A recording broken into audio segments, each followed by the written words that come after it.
এটা শুনতে বেশ অদ্ভুত লাগে যে দেশগুলো এখন একে অপরের অস্তিত্ব মুছে ফেলতে বদ্ধপরিকর তারা একসময় একে অপরের জিগরি দোস্ত বা খুব কাছের বন্ধু ছিল। হ্যাঁ, আমরা কথা বলছি ইরান এবং ইসরায়েলের। এটি কোনো সাধারণ বন্ধুত্ব ছিল না, বরং এই দুই দেশের নেতারা লুকিয়ে লুকিয়ে দেখা করতেন, উপহার বিনিময় হতো এবং গোপন চুক্তিতেও স্বাক্ষর করতেন। এমনকি এই দুই দেশের বন্ধুত্বের উদাহরণও দেওয়া হতো। কথা তো অনেক আছে, কিন্তু সবচেয়ে আশ্চর্যের বিষয় হলো যে পারমাণবিক কর্মসূচি নিয়ে আজ আপত্তি তোলা হয় সেটি ইসরায়েল এবং আমেরিকাই ইরানকে উপহার দিয়েছিল। কিন্তু শেষ পর্যন্ত কিভাবে ইরান ও ইসরায়েলের বন্ধুত্ব কোন মোড়ে শুরু হয়েছিল? কারা এই বন্ধুত্ব দেখে ঈর্ষান্বিত হতো? আয়াতুল্লাহর শাসনামলেও ইসরায়েলের কাছ থেকে কেন অস্ত্র নেওয়া হয়েছিল? আর শেষ পর্যন্ত কোন বিন্দুতে এসে এই গভীর বন্ধুত্ব শত্রুতায় রূপ নিয়েছিল? বিশ্বের লুকানো সত্যের ভিডিওতে আপনাদের আরও একবার স্বাগত জানাই। বন্ধুরা, এই বন্ধুত্বের শিকড় বুঝতে হলে আমাদের একটু অতীতে ফিরে যেতে হবে, যখন মধ্যপ্রাচ্য একেবারে অন্যরকম দেখতে ছিল। এখানে আগে অটোমান সাম্রাজ্য অর্থাৎ উসমানীয় সাম্রাজ্যের রাজত্ব ছিল, যা ১৯২২ সালে প্রথম বিশ্বযুদ্ধের পর শেষ হয়ে যায়। এরপর এখানে ব্রিটেনের শাসন শুরু হয় এবং আরব জাতীয়তাবাদ বাড়তে থাকে।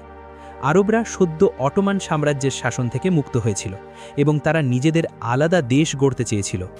বরং প্রথম বিশ্বযুদ্ধে অটোমান সাম্রাজ্যের পরাজয়ের একটি কারণ এটাও ছিল যে আরবরা গোপনে ব্রিটিশদের সমর্থন করেছিল, এই শর্তে যে স্বাধীনতার পর তাদের নিজেদের আলাদা দেশ গড়তে দেওয়া হবে।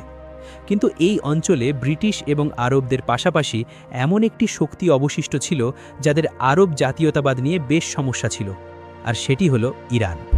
সেই সময় ইরান একটি শক্তিশালী দেশ ছিল এবং এখানকার লোকেরা আরবদের কিছুটা নিচু চোখে দেখত।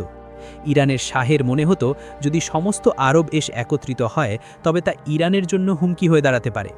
প্রথমত পারস্য উপসাগরে অর্থাৎ পার্সিয়ান গালফে ইরানের আধিপত্য বিভক্ত হয়ে যাবে, কারণ আরবরা ইতিমধ্যেই একে পার্সিয়ান উপসাগরের বদলে অ্যারাবিয়ান গালফ বা আরব উপসাগর বলা শুরু করেছিল। এবং দ্বিতীয়ত ইরানের সংখ্যাগরিষ্ঠ ছিল শিয়া মুসলিম এবং আরবরা ছিল সুন্নি মুসলিম। যদিও এরা উভয়ই মুসলমান, কিন্তু ইতিহাসে দেখা গেলে এই দুই সম্প্রদায়ের মধ্যে সব সময়ই একটি নীরব প্রতিযোগিতা থেকেছে যে ইসলামকে প্রতিনিধিত্ব করবে কে। ইরানের শাহ মোহাম্মদ রেজা পাহলাভির ভয় ছিল যে সুন্নি মুসলিমদের প্রভাব যেন বাড়তে বাড়তে ইরান পর্যন্ত না পৌঁছায় এবং তার কাছ থেকে তার সিংহাসন যেন ছিনিয়ে নেওয়া না হয়। কিন্তু কে জানত যে মধ্যপ্রাচ্যে একঘরে হয়ে পড়া ইরান একটি দারুণ বন্ধু পেতে চলেছে। এরপর এলো ১৯৪৮ সাল, সেই ঐতিহাসিক বছর যখন জাতিসংঘের ঘোষণার পর ইহুদিদের দেশ ইসরায়েল প্রতিষ্ঠিত হয়। ইসরায়েল গঠিত হওয়ার সাথে সাথেই প্রতিবেশী আরব দেশগুলোর মনে হলো যে ফিলিস্তিনিদের সাথে অন্যায় করা হয়েছে, তাই তারা ইসরায়েলে আক্রমণ করে বসে।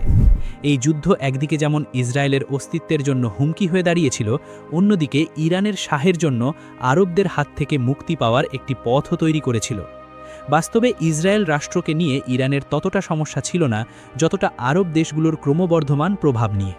অর্থাৎ যখন আরবরা ফিলিস্তিনিদের অধিকারের জন্য ইসরায়েলের সাথে লড়ছিল, তখন ইরানের ঝোঁক ছিল ইসরায়েলের দিকে। অন্যদিকে ইসরায়েলও অনুভব করতে শুরু করে যে শত্রু প্রতিবেশীদের মাঝে তাদের অ-আরব বন্ধুর প্রয়োজন। এরই প্রেক্ষিতে ইসরায়েলের প্রথম প্রধানমন্ত্রী ডেভিড বেন গুরিয়নের একটি কৌশলগত নীতি তৈরি হয়, যাকে পেরিফেরাল ডক্ট্রিন বলা হয়। তার বক্তব্য ছিল, যেহেতু ইসরায়েল একটি ছোট রাষ্ট্র যা চার দিক থেকে আরব দেশগুলো দ্বারা পরিবেষ্টিত, তাই আমাদের উচিত আমাদের শত্রুদের প্রতিবেশীদের সাথে বন্ধুত্ব করা। আর এই মানচিত্রে আরবদের সবচেয়ে বড় এবং সবচেয়ে গুরুত্বপূর্ণ প্রতিবেশী ছিল ইরান। ইসরায়েলের এই নীতি ইরান ও ইসরায়েলের মধ্যে বন্ধুত্বের প্রথম ভিত্তি স্থাপন করেছিল। বেন গুরিয়নের এই নীতির প্রথম ও সবচেয়ে বড় ফলাফল ১৯৫০ সালে সামনে আসে। তুরস্কের পর ইরান ছিল দ্বিতীয় মুসলিম সংখ্যাগরিষ্ঠ দেশ যারা ইসরায়েলকে ডি ফ্যাক্টো বা বাস্তবে স্বীকৃতি দিয়েছিল।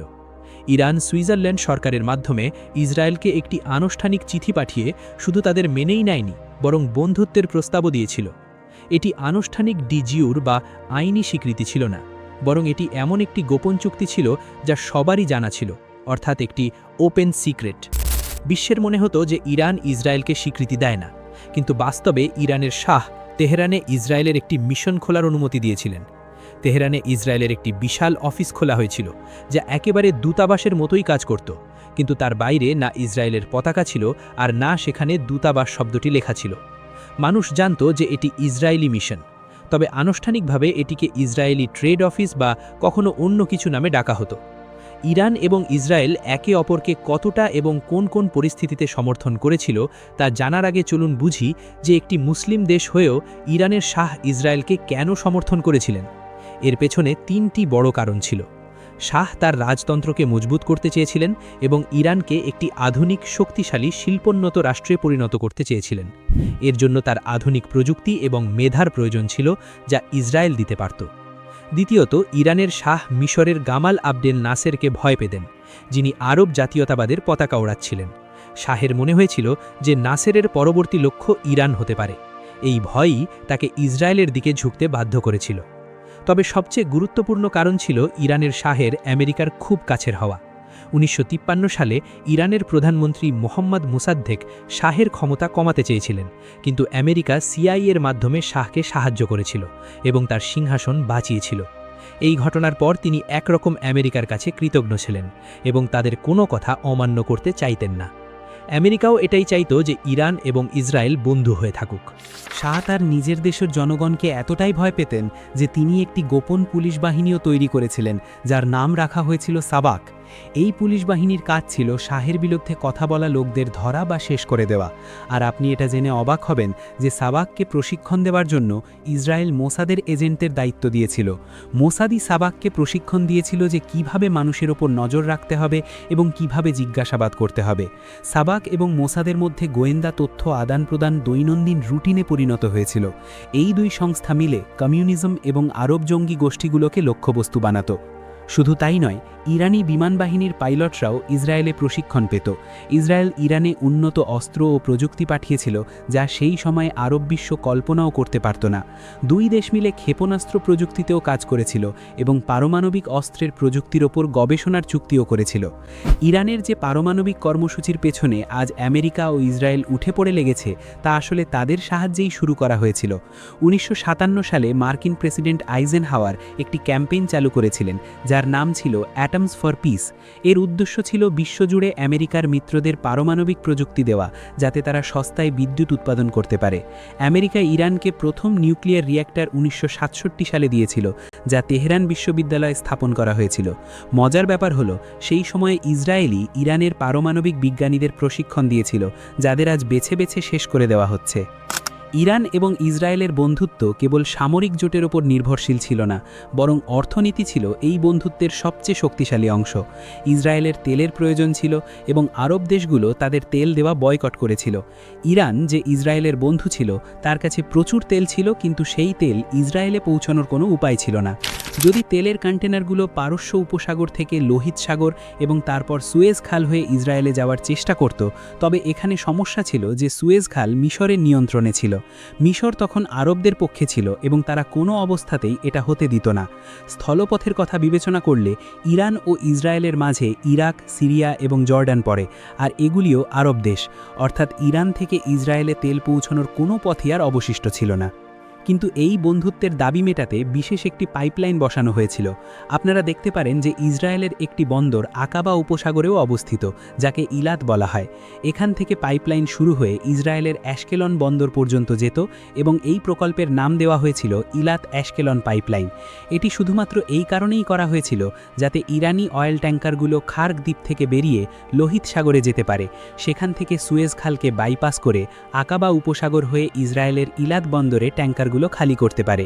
এই গোপন পাইপলাইনের মাধ্যমে একদিকে যেমন ইসরায়েল তেল পেয়ে গেল, অন্যদিকে ইরানও ইউরোপ পর্যন্ত তাদের তেল বিক্রির সুযোগ পেয়ে গেল।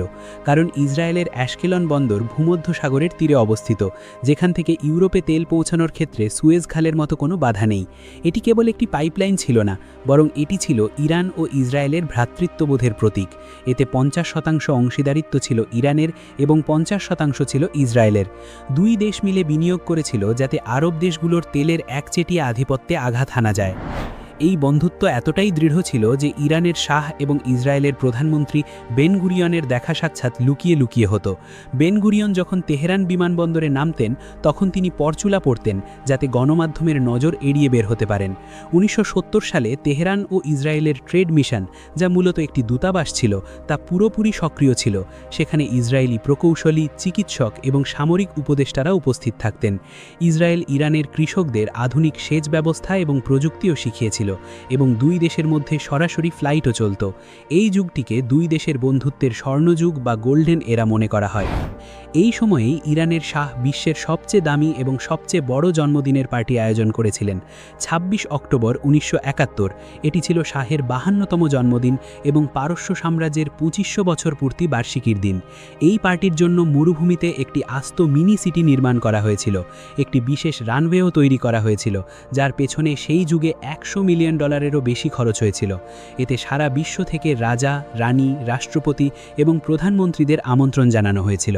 প্যারিসের বিখ্যাত ম্যাক্সিমস রেস্তোরাঁ থেকে ব্যক্তিগত উড়ানজাহাজের মাধ্যমে খাবার আনানো হয়েছিল। এই পার্টিতে ইসরায়েলি প্রধানমন্ত্রীকে ডাকা হয়নি, যাতে এই বন্ধুত্ব গোপনই থাকে। যদিও ইসরায়েলি নেতারা মঞ্চে ছিলেন না, কিন্তু ইসরায়েলি গোয়েন্দা সংস্থা মোসাদ শাহের নিরাপত্তা দলের সাথে মিলে এই পার্টির নিরাপত্তার সমস্ত পরিকল্পনা করেছিল যাতে কোনো হামলা না হয়। পার্টিতে ইসরায়েলি প্রধানমন্ত্রীকে আমন্ত্রণ না জানালেও তাদের বন্ধুত্বে কোনো প্রভাব পড়েনি। পরবর্তী কয়েক বছর এই বন্ধুত্ব এভাবেই চলতে থাকে। কিন্তু অবশেষে সেই দিনটি চলে আসে যখন ইরান এবং ইসরায়েলের বন্ধুত্ব শত্রুতায় রূপ নেয়। 1979 সালের বিপ্লবে আয়াতুল্লাহ খুমেনি ইরানের শাহকে ক্ষমতাচ্যুত করেন এবং ইরানকে একটি ইসলামী প্রজাতন্ত্র বা ইসলামিক রিপাবলিক বানিয়ে দেন। খুমেনি ক্ষমতায় এসেই ঘোষণা করেন যে ইসরায়েল ইসলামের শত্রু এবং শাহ একজন দেশদ্রোহী ছিলেন। কয়েক সপ্তাহ পর ইসরায়েলের ট্রেড মিশনে হামলা করে সেখানে ফিলিস্তিনের পতাকা ওড়ানো হয়। ওই দিনই ফিলিস্তিনি নেতা ইয়াসির আরাফাত তেহরানে পৌঁছান এবং খুমেনি ঘোষণা করেন যে এটি এখন আর ইসরায়েলি দূতাবাস নয়, বরং ফিলিস্তিনি দূতাবাস। এটাই সেই মুহূর্ত ছিল যখন ইরান ইসরায়েল বন্ধুত্বের গল্পের সমাপ্তি ঘটেছিল, তবে তখনও তা পুরোপুরি দাফন হয়নি।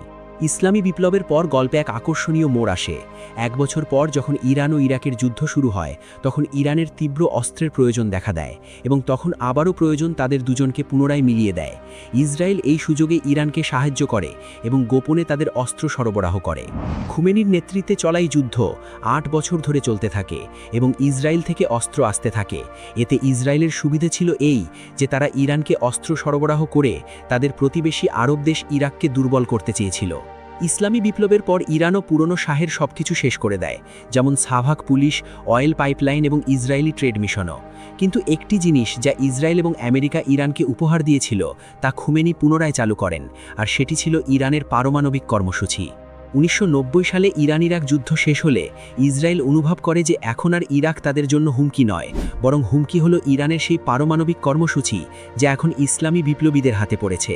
এই সময় থেকেই এই দুই দেশের মধ্যে একটি শ্যাডো ওয়ার বা ছায়া যুদ্ধ শুরু হয়, যা নিয়ে আজ পর্যন্ত লড়াই চলছে। আর এটাই সেই বিন্দু ছিল যখন ইরান ও ইসরায়েলের বন্ধুত্ব চিরতরে দাফন হয়ে যায়। ইতিহাসের পরতে পরতে এমন আরও অনেক রহস্য লুকিয়ে আছে যা হয়তো আমাদের কল্পনারও বাইরে। ইরান ও ইসরায়েলের এই বন্ধুত্বের গল্প প্রমাণ করে যে বিশ্ব রাজনীতিতে কেউ চিরস্থায়ী বন্ধু বা শত্রু নয়। আপনাদের কি মনে হয়, ভবিষ্যতের কোনো মোড়ে কি এই দুই দেশ আবারও কাছাকাছি আসতে পারে? আপনাদের মূল্যবান মতামত কমেন্ট করে জানাতে ভুলবেন না। দুনিয়ার এমন আরও অজানা ও চাঞ্চল্যকর ঘটনাগুলো জানতে বিশ্বের লুকানো সত্য চ্যানেলটি সাবস্ক্রাইব করে বেল আইকনটি বাজিয়ে দিন। ভিডিওটি ভালো লাগলে লাইক ও শেয়ার করে আমাদের উৎসাহিত করবেন। দেখা হবে আগামী পর্বে নতুন কোনো লুকানো সত্য নিয়ে। ধন্যবাদ।